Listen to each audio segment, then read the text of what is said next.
to get an all-white staff to come here for BMW to set up this confronting comfort.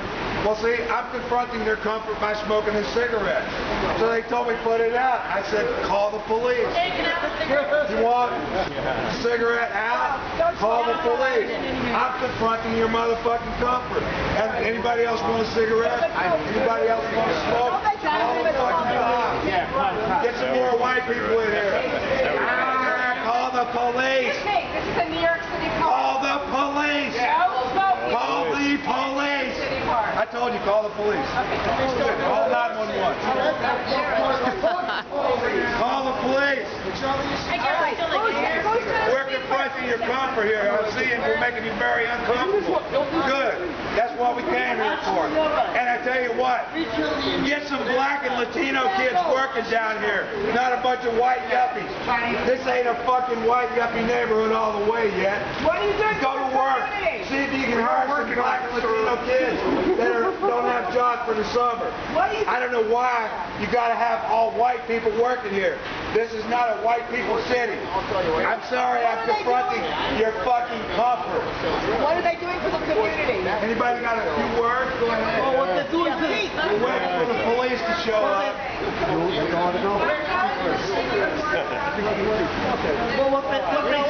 We can ask ourselves a question. We're talking about gentrification. Everybody listen up! So we have to ask a question, why does gentrification happen? Now, it sort of gets as in a backwards way, you know, if you read the stuff. And I'm living here, folks. I'm moving in. This is my new home. He's here. You're right. They're going to have to get the police to make me move. I'm living here now. All right. It's going to take a while. That's why. It's going to take them to get it. Make yourself comfortable. It's going to take them a while. Listen, we have chairs here. If anybody wants to sit down, Comfortable here. listen, we got a lot. Sit down. We got a lot of chairs Make here. yourself comfortable. Sit down. Grab a chair and sit down and be We're comfortable. confronting the comfort level here. All right. Well, we're going to keep making them some discomfort here.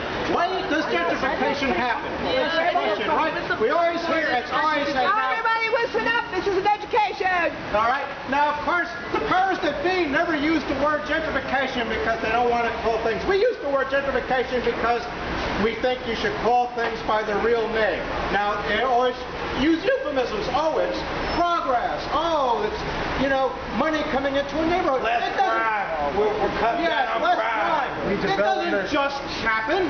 It's all powerful. Look, what is the most profitable thing? There's two industries that completely own this neighborhood. Lock, stock, and barrel. They control everything. They own it. It's the real estate industry and it's the financial industry. And it's NYU. It's the education industry. They're connected, but NYU is part of the real estate industry. They're not an independent entity.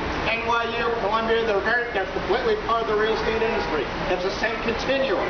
Now, what is the most profitable thing for developers to build? It's high-rise, luxury, yuppie condos. That's what they want to build. Now, what does the city government want? Now, the city government is completely controlled by the same developers and by the same Wall Street financiers. And what do they want? They want only people like them to live in the city.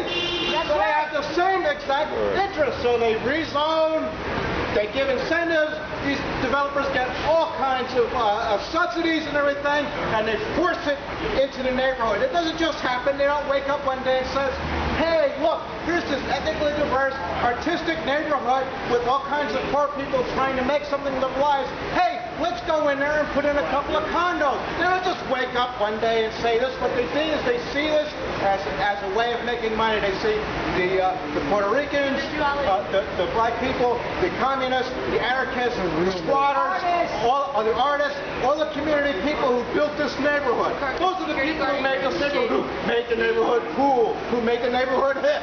They're the ones who did it. And the money interest coming in and says, hey, we can profit off what they built with their own things. Why do we have community gardens in this neighborhood? That's not because the city decided, hey, let's have some parks. It's because the landlord just laid waste to this neighborhood and burned everything down. And the people who lived in this neighborhood, the people who built this neighborhood, they came in and with their bare hands hauled out all the rubble there and created did those community gardens. Why do we have community spaces, the few that we have left? 6th Street Community Center, ABC No Rio on Remington, and a couple others that have survived. It's because people in the neighborhood went in with their bare hands and cleared out the rubble and built those things themselves. The real estate industry comes in here and it says, hey, it's hip. We'll come in here and we'll promote it as hip for people with lots of money. So that way, the people who work on Wall Street, most of them work in the suburbs, and a couple of them can go on and say, oh, I live in the Upper East Side, I'm cooler than you, to their buddies on the floor, and in a few more years, they'll all move to Scarsdale anyway. And then the next crowd will come in there. So they get together and the city says, great, we only want people like you. We don't want working people around here. We don't want artists around here anymore. We just want to use artists to make a neighborhood, and then we want them out. Right. It happened to this neighborhood. It happened to Dumbo. I've lived in Greenpoint for 16 years. It's happening in Williamsburg and Greenpoint. It is. I watched it happen in Dumbo in a matter of about 5 years. It's happening in Harlem. It's happening in Harlem. It's happening in Bedford-Stuyvesant now. It's happening all over the city. It's just about to hit Bushwick, and from there, next thing you know, it's going to be East New York and Jersey South Front. City. It doesn't just happen. It does not just happen. This is not, oh, it's progress, or oh, things just happen. You can't do anything about it. It's all organic. That's bullshit.